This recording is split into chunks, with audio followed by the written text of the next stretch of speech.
नमस्कार, news nation digital के हमारे इस खास एपिसोड खबरें दुनिया की में आपका स्वागत है। मैं हूं Sumit Kumar Dubey.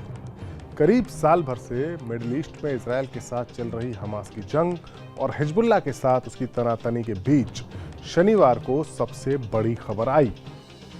Israel defence forces की ओर से दावा किया कि उसने लेबनान से हिजबुल्लाह के चीफ हसन नसरल्लाह का खात्मा कर दिया है।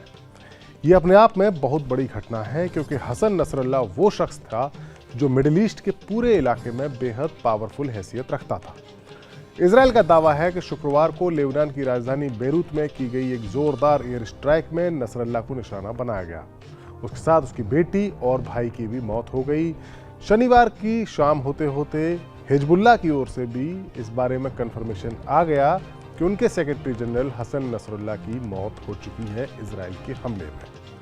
हमारे आज के इस वीडियो में हम बात करेंगे कि आखिरकार इतने बड़े हाई वैल्यू टारगेट यानी हसन नसरल्लाह को इजराइल ने कैसे निशाना बनाया, नसरल्लाह कैसे इतने पावरफुल बने और अब ईरान यानी हिजबुल्लाह का सबसे बड़ा समर्थक देश क्या करेगा। क्या हिजबुल्लाह अपने चीफ की मौत का बदला ले भी सकेगा या नहीं ले सकेगा। लेकिन सबसे पहले बात करते हैं इजराइल डिफेंस फोर्सेस के उस दावे की जिसने पूरी दुनिया में सनसनी मचा दी। दरअसल शुक्रवार को इजरायली एयरफोर्स ने बेरूत में कई हवाई हमले किए।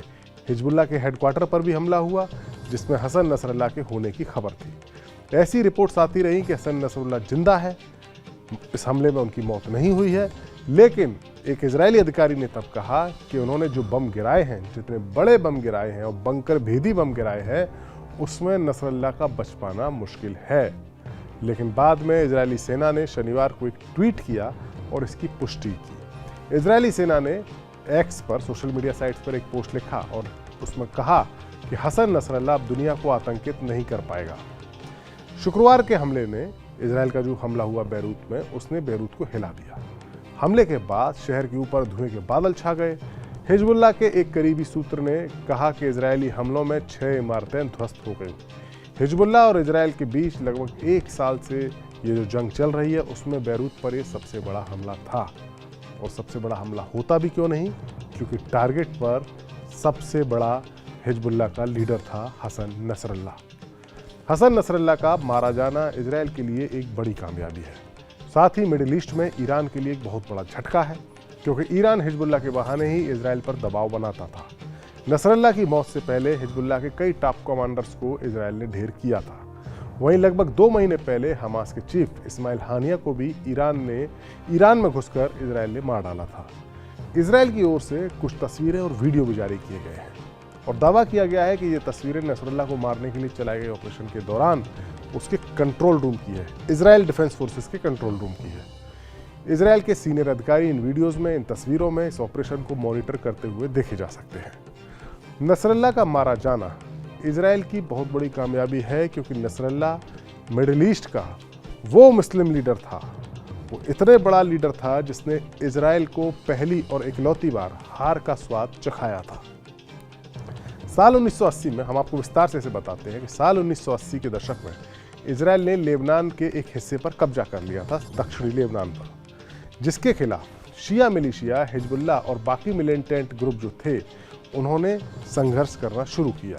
साल 1992 में हिजबुल्लाह के चीफ उस वक्त के अब्बास अल मुसावी इजराइल का निशाना बने। इजराइल ने उनकी हेलीकॉप्टर में अपने परिवार के साथ हत्या करवा दी, जिसके बाद नसरल्लाह ने हिजबुल्लाह की कमान संभाली। इसके बाद हिजबुल्लाह ने लेबनान से इजराइल को भगाने के लिए एक लंबी जंग लड़ी, इजराइल को लेबनान से खदेड़ने के लिए। और साल 2000 में इजराइल भी लेबनान से पीछे हट गया, उसकी सेना लेबनान से बाहर चली गई। ये अपने आप में बहुत बड़ी बात थी। अपनी इस जीत को नसरल्लाह ने इजराइल के खिलाफ अरब वर्ल्ड की पहली जीत करार दिया था और एक हद तक ये सही भी था क्योंकि इससे पहले इजराइल ने जो अरब इजराइल युद्ध लड़े थे 3 और भी छोटी मोटी जो झड़पें हुई थी उन सभी में जीत इजराइल की हुई थी। पहली बार इजराइल की फौज को पीछे हटना पड़ा था। साल 2006 में, कुछ साल बाद, इजराइल और हिजबुल्लाह के बीच 34 दिन की एक और जंग हुई, लेकिन उसमें भी इजराइल हिजबुल्लाह को हराने में कामयाब नहीं रहा। 2006 के युद्ध के बाद ही इजराइल का सबसे बड़ा दुश्मन नसरल्लाह बन चुका था और उसके बाद से ही उसे कभी भी पब्लिक प्लेस पर नहीं देखा गया और हसन नसरल्लाह छुप कर रहा करता था अपने बंकर में।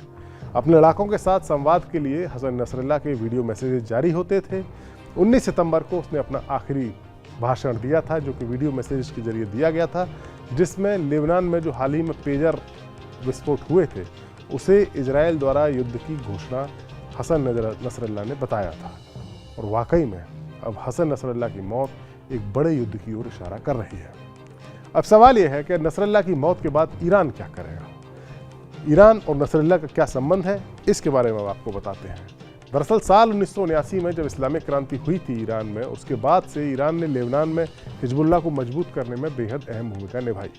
ईरान शिया मुस्लिम मत को मानने वाले देशों का लीडर है और हिजबुल्लाह भी शिया मत को मानने वाले मुस्लिमों का संगठन है।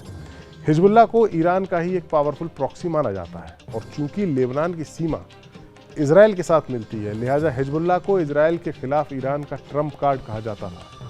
माना जाता था कि नसरल्लाह के ईरान के सुप्रीम लीडर खामनेई के साथ बेहद करीबी ताल्लुक है। इजरायली हमले के ठीक बाद ईरान के supreme leader Ayatollah Ali Khamenei ने शुक्रवार को अपने घर पर ईरान की टॉप नेशनल सिक्योरिटी काउंसिल की मीटिंग बुलाई।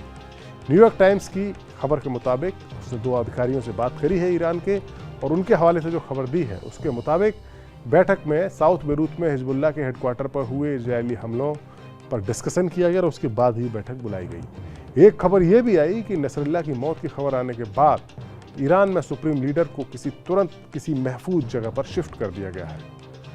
जानकारी यह भी है कि ईरान ने अब मुस्लिम देशों के संगठन OIC की इमरजेंसी मीटिंग बुलाई है। ईरान के सुप्रीम लीडर के सलाहकार अली लारीजानी ने कहा है कि इजरायल ने रेड लाइन को क्रॉस कर दिया है और स्थिति गंभीर होती जा रही है। लारीजानी ने कहा है कि हत्याओं से इजरायल की समस्या हल नहीं होगी। जो रेजिस्टेंस के लीडर्स हैं, रेजिस्टेंस यानी वो ग्रुप जो इजरायल जिसे लीड करता है, जिसमें हिजबुल्लाह भी शामिल था, जिसमें हौती विद्रोही शामिल हैं यमन के, और इराक और सीरिया में मौजूद मिलिशिया भी शामिल है। इनको ईरान की तरफ से एक एक्सिस ऑफ रेजिस्टेंस का नाम दिया गया है, जिसको रेजिस्टेंस कहते हैं। उसका कहना है कि इन लीडर्स में अगर किसी की मौत होती है तो रेजिस्टेंस फोर्सेस के और नए लीडर्स की जगह ले लेंगे। लारीजानी ने कहा कि उनके पास मजबूत कमांडर और कैडर है। जो कमांडर शहीद होता है उसकी जगह कोई और ले लेगा। जाहिर है नसरल्लाह की मौत ने न सिर्फ ईरान बल्कि पूरे मिडिल ईस्ट में खलबली मचा दी है।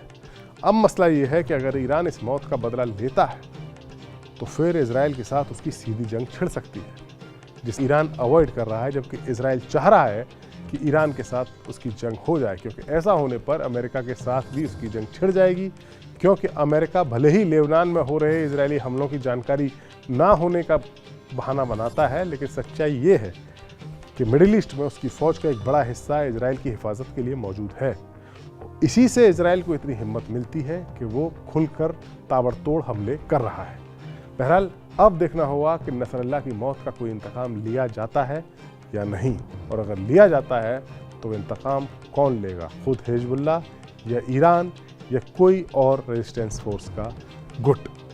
इजराइल को अपने इस एक्शन की कोई बड़ी कीमत चुकानी होगी या नहीं, ये आने वाले वक्त से पता चलेगा। हमारा ये वीडियो आपको कैसा लगा, कमेंट सेक्शन में जाइए और अपनी राय हमें ज़रूर दीजिए। नमस्कार।